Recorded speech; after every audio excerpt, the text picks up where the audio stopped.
and there are people who have only good in their life, relatively speaking, who don't believe in God. So I'm challenging my own question, because I've wrestled with this, because I think the hardest law in the 613 laws of the Torah is to love God with all your heart and all your soul. I long believed that's the hardest. I have no problem trying to obey that's to God. throw yourself into existence fully as if it's good. Yes, and that's a rough one, because, that's geez, right. look at it. It's That's pretty right. rough. That's man. right. That's right. So Solzhenitsyn was struck in the concentration camps by goodness, though, constantly.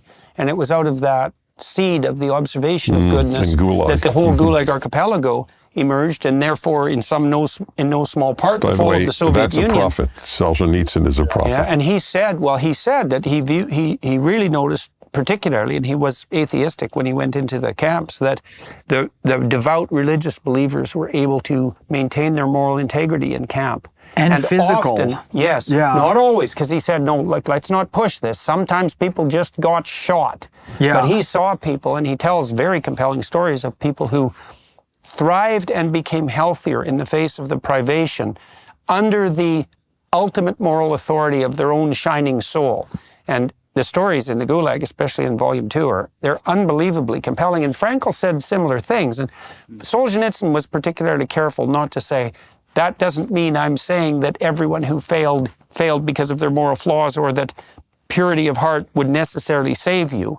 He's a complex thinker, but that's one of the miracles I think he saw when I was talking about him earlier, because he talked about how some people were hardy and robust, and he was careful to say it's not like you can secret your way to health in a gulag, right? He wasn't being flippant about it, but he was noticing that some people who had more resources, they wouldn't cooperate with the Gulag authorities. Yeah, they were never become trustees, and they tell it was Cool Hand Luke. Yeah. It's also the epistemic humility, though. The difference between the presumption that you know all there is and it's bad, and you're saying, I don't have it all. I mean, you think those last words that Job says at the very end of the book of Job, therefore have I uttered that I understood not, things too wonderful me, which I knew not. Right. At the end of it all saying, I didn't actually understand the whole picture. Well, it's also hope in that, because one of the things is that if you're suffering terribly,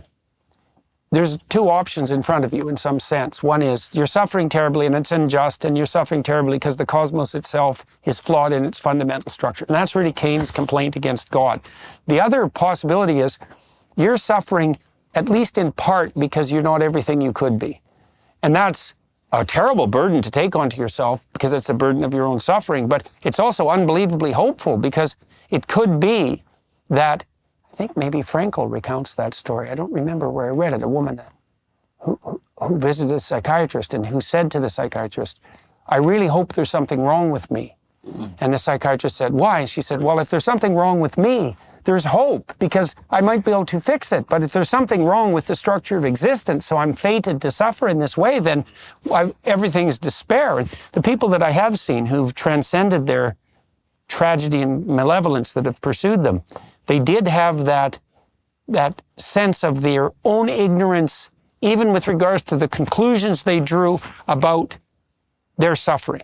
Yes. And Frankl himself has this very odd story at the end of the book, where after this array of unspeakable horrors, he then talks about this particularly sadistic, brutal figure, whom he'd known from some clinic, the Stein, whatever, in Vienna or something. And then he says that he heard a story that this man, this concentration camp figure, had been sent off to a Russian camp at the end of the war, and then heard from another colleague that this brutal figure had actually been extremely humane and supportive as an inmate of a Soviet camp. And it's that very enigmatic ending of Frankl's book, where it's almost as if to say, even where you're convinced that there's evil that's irredeemable, right. that maybe there's a There's still possibility. hope. There's Hope for redemption. I know that's a bit. It seems like a bit, but it isn't. No. It's very puzzling. Why do you think part of the book. why is that idea considered so dangerous? What idea? This idea that, because, even when Because we want it to be, it immediately goes into blaming the victim. Like you even went to pains to say he wasn't saying that anybody could, right, through the inner light of their soul, come out positively in a gulag. But there's such a resistance against this notion. It's like, it's almost outside the Overton window to say you can alleviate some of your own suffering by your orientation towards the world. It's almost considered a dangerous proposition now. And we have to go to pains to make caveats about it when we even mention it. Yeah, well, it's a tricky business. When my daughter was young and she was really ill, I told her when she was very young, I said to her, don't you use your illness as an excuse, ever, because you'll confuse yourself. Then you won't know what you can do. You're going to have a hard time doing things. But if you use your illness as an excuse, if you corrupt yourself morally, which you have in some sense every right to do because of the depth of your suffering, and which would be perfectly understandable under the circumstances, it will do nothing at all but make the situation far worse. Yeah.